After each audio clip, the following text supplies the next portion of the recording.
Yo tout le monde et bienvenue.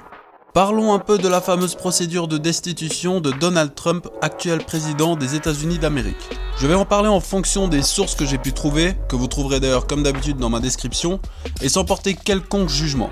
Je ne donnerai donc pas mon avis sur lui, mais disons que mon silence est assez éloquent comme ça.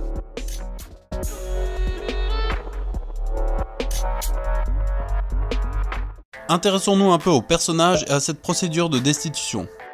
En plus d'être un gros tweetos, Donald Trump est également le 45e président des États-Unis d'Amérique, et ceci depuis le 20 janvier 2017. Mais il est surtout un grand homme d'affaires, puisque l'entreprise familiale, la Trump Organization, investit depuis plusieurs décennies dans beaucoup de domaines comme l'immobilier, la télévision et les médias, le tourisme, les hôtels et j'en passe.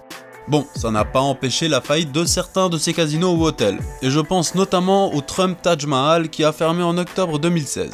Malgré ça et le temps que lui prend sa présidence, enfin je suppose, il fait toujours partie des 300 hommes les plus riches des États-Unis, puisque selon le magazine Forbes, la fortune personnelle du président se monte à 3,1 milliards de dollars, alors que le président lui-même a annoncé un joli 8 milliards.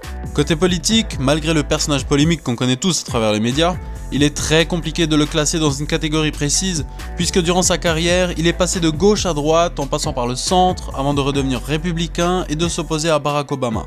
Bon, évidemment, on a plus tendance à dire qu'il est républicain, surtout quand on voit la population pro-républicaine qui le suit malgré les promesses non tenues. Maintenant, qu'est-ce qu'une procédure de destitution ? Eh bien, cette procédure est appliquée entre autres lorsqu'un haut fonctionnaire, comme notamment le président des États-Unis, commet par exemple un abus de pouvoir.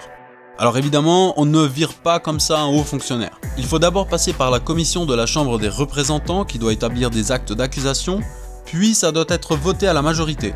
Et finalement, ça se conclut au Sénat par un procès, avec aussi un vote final, et là c'est pas la moitié des votes qu'il faut obtenir, mais les 2/3. Voilà. La personne qui a amorcé ce processus est la présidente de la Chambre des représentants, actuellement la démocrate Nancy Pelosi. Celle-ci reçoit déjà depuis 2017 des demandes de destitution du type à l'encontre du président, mais faute de preuves, rien ne s'est jamais fait, jusqu'à ce que l'affaire Trump-Zelensky débarque. En gros, le 25 juillet 2019, Trump aurait contacté Volodymyr Zelensky, l'actuel président de l'Ukraine, en lui proposant un marché. Il débloquerait une aide militaire d'une hauteur de 250 à 400 millions de dollars, si celui-ci enquête sur le fils de Joe Biden, concurrent possible de Donald Trump lors de la prochaine élection présidentielle. Et Donald, il fait quoi ? Bah déjà, il tweet, ça me semble normal, mais après il va enfoncer le clou en verrouillant les archives de la conversation téléphonique entre lui et Zelensky. Sauf que l'aide militaire a déjà été débloquée il y a quelques semaines, et les preuves de ces déblocages ont été rendues publiques il y a peu de temps. À l'heure où j'écris cette vidéo, 12 témoins ont été entendus dans cette affaire et les démocrates de la Chambre des représentants détiennent apparemment un dossier suffisamment solide avec énormément de preuves contre le président.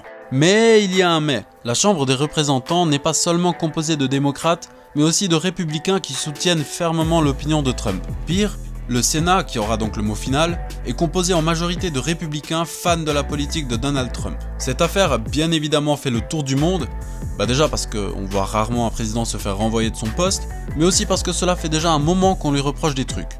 D'ailleurs, pour la petite anecdote, le 37e président des États-Unis était lié à un cambriolage qui visait des démocrates et dont les fonds étaient utilisés pour sa campagne présidentielle, suite à laquelle il a d'ailleurs été réélu en 1972. Mais il démissionnera en 1974 afin d'éviter la procédure de destitution qui est amorcée à son égard. Mais finalement, qu'est-ce qu'il se passe si le président est en quelque sorte renvoyé de son poste ? Logiquement, on se baserait sur l'ordre de succession présidentielle, donc le vice-président deviendrait président. Et en l'occurrence, actuellement, le vice-président c'est Mike Pence, un monsieur qui n'est clairement pas moins conservateur que Trump. Mais honnêtement, vu que cette procédure n'a dans le passé jamais abouti, il est très peu probable que Donald Trump soit destitué. Et vous, qu'en pensez-vous ? Voilà, la vidéo est terminée pour aujourd'hui. J'espère qu'elle vous aura aidé à comprendre un peu mieux cette affaire. Si c'est le cas, je vous invite à vous abonner et à aller checker mes autres vidéos. Allez, yo tout le monde, c'était Zalon.